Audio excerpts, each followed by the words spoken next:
Mari piafin, peñi pulamien, wenei, come caché. Askin tu la paluta tu fachi zumu, come alimenta ina tu keluta tu fachi página, tu fachi troquinche, kimel fe chuman que piñelo. Pupeñi pulamien, en este Nengomath les quiero enseñar y repasar lo que vimos hace harto tiempo, pero que nunca está de más repasar, y que se refiere a los adnemel, o adjetivos, cualidades en lengua mapuche. ¿Feley? Y hay que recordar, compuche, que en Mapuzungún siempre el adjetivo o cualidad va primero, va al principio, ¿ya?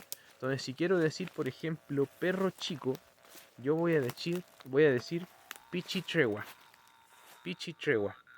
¿feley? Y nunca tregua pichi.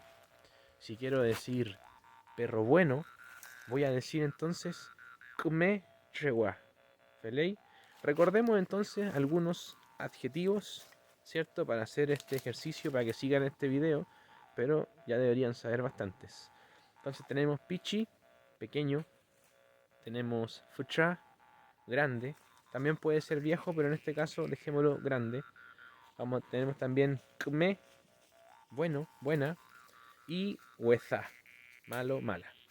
Feley.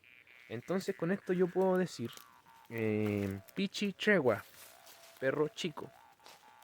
Futra tregua, perro grande. ¿Feley? Kme tregua, perro bueno. Y hueza tregua, perro malo. ¿Feley? Muy bien, ya nos recordamos, ¿cierto? Estamos súper bien con la materia. Ahora lo que vamos a recordar y repasar es cómo puedo pluralizar esto que acabo de decir basándonos en el adnemel o adjetivo.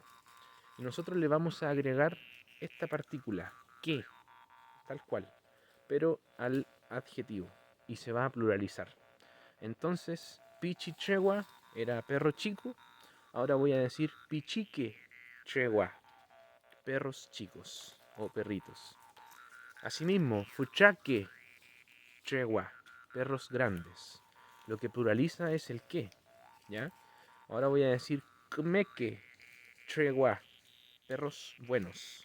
Y finalmente huezaque tregua, perros malos. Ley. Entonces, compuche, recordemos que esa es una forma de pluralizar basándonos en el adjetivo.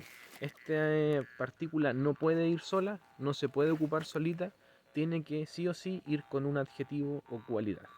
Pelei, peu mañen, también hasta mal, cupeñi pulamien, peu callal, peu callain, canengo más, mera.